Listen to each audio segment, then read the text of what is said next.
Alleluia, Alleluia, Alleluia,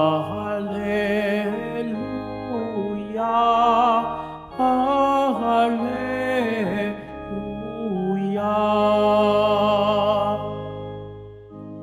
Pag-ibig mo'y ipakita,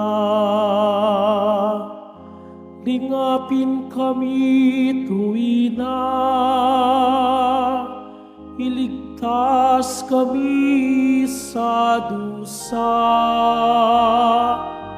Alleluia, Alleluia, Alleluia,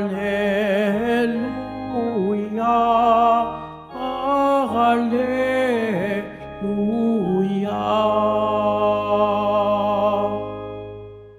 Sumainyo ang Panginoon. At sumayo rin. Ang mabuting balita ng Panginoon ayon kay San Mateo. Papuri sa iyo, Panginoon. Noong panahong iyon, pumasok si Jesus sa templo. Samantalang nagtuturo siya, lumapit sa kanya ang mga punong saserdote at ang matatanda ng bayan, at siya'y tinanong, "Ano ang karapatan mong gumawa ng mga bagay na ito? Sino ang nagbigay sa iyo ng karapatang ito?" Sumagot si Jesus, "Tatanungin ko rin kayo.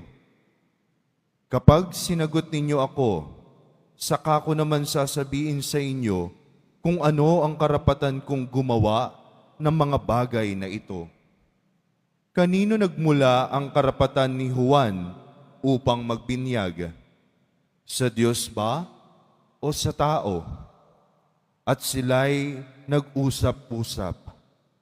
Kung sabihin nating mula sa Diyos, sasabihin naman niya sa atin, bakit hindi ninyo siya pinaniwalaan? Ngunit kung sabihin nating mula sa tao, baka naman kung ano ang gawin sa atin ng bayan, sapagkat kinikilala ng lahat na si Juan ay isang propeta. Kaya't sumagot sila kay Jesus, "Hindi namin alam." Sinabi niya, "Hindi ko rin sasabihin sa inyo kung ano ang karapatan kong gumawa ng mga ginagawa ko." Ang mabuting balita ng Panginoon. Pinupuri ka namin, Panginoong Heso Kristo. Magsiupo muna tayo.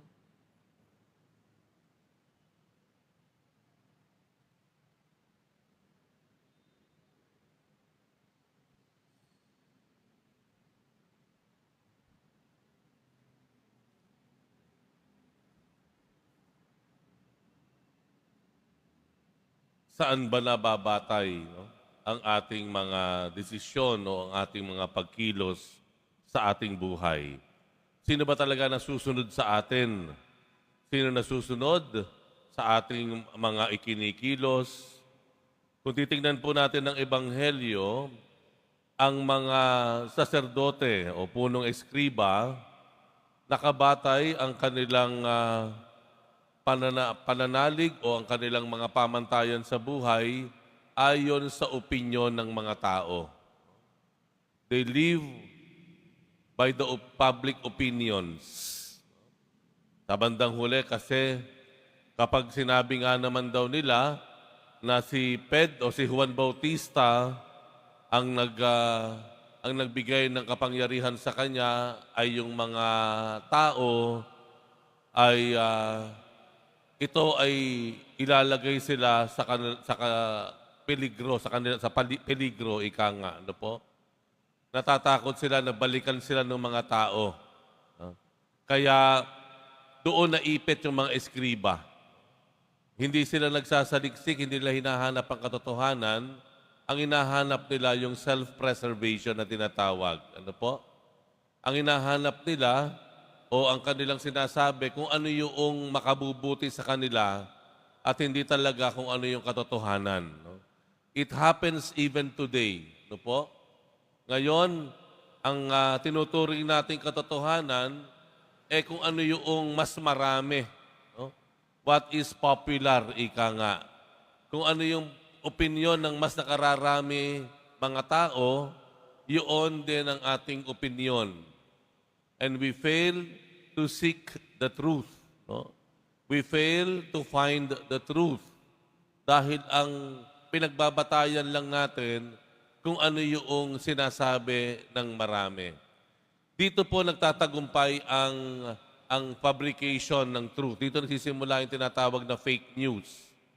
Kaya ang mundo ngayon pinatatakbo ng fake news kasi tayo bilang mga tao, ang pinaniniwalaan po natin, ang pinagbabatayan po natin kung ano yung sinasabi ng mas nakararami at hindi kung ano talaga yung nasasaad sa katotohanan.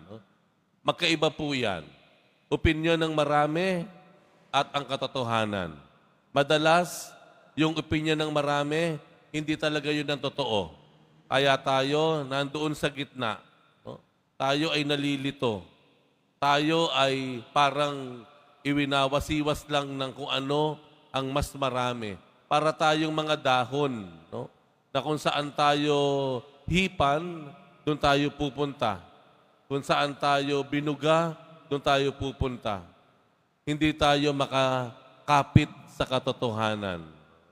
At yun po yung po ang naging disposisyon ng mga Hudyo nung panahon na iyon, lalo't lalo pa yung mga saserdote. No? They follow public opinions, but they do not abide with the truth. Yan po ay kabaliktaran naman ng pamantayan ni Jesus. Si Jesus, maliwanag sa kanya ang kanyang pangahawakan kung ano yung totoo. Ano yung katotohanan. Kahit kung ito pa ay hindi pinaniniwalaan ng mas marami, kahit ito pa ay hindi aaayon sa public opinion, basta mahalaga sa kanya kung ano yung totoo. Kung ano yung totoo at hindi kung ano yung sikat. Kung hindi yung pinakamaraming pinaniniwalaan, bagkus yung katotohanan. Yun ang mas mahalaga. Kabaliktaran ng dalawa. Kung ang mga saserdote, sinusundan nila, pamantayan nila kung ano yung popular na sinasabi, yung paniniwala ng mas nakararaming tao, they are there to please the people, to preserve their own lives. Sa kabaliktaran, si Jesus naman, ang pamantayan, ang kanyang pinangahawakan, yung katotohanan. Kahit kung ang ibig sabihin pa nito ay malagay ang kanyang sarili sa alanganin. Kahit ang ibig sabihin pa nito, malagay ang kanyang buhay sa peligro. Mas mahalaga sa Panginoon ay yung katotohanan. Sapagkat alam naman na ang katotohanan ang tunay na magpapalaya sa atin. Tanungin po natin marahil ang ating sarili, no? Ano ba nagpapatakbo sa buhay natin araw-araw? Ano ba ang pamantayan natin sa ating buhay? Ano pamantayan ng ating mga desisyon, ng ating mga sinasabi o ikinikilos sa buhay natin? Kung ano ba yung dinidikta ng marami o kung ano yung ipinapahayag ng Panginoon? Ito ba ay pinatatakbo ng public opinion o yung katotohanan na nanggagaling sa Diyos?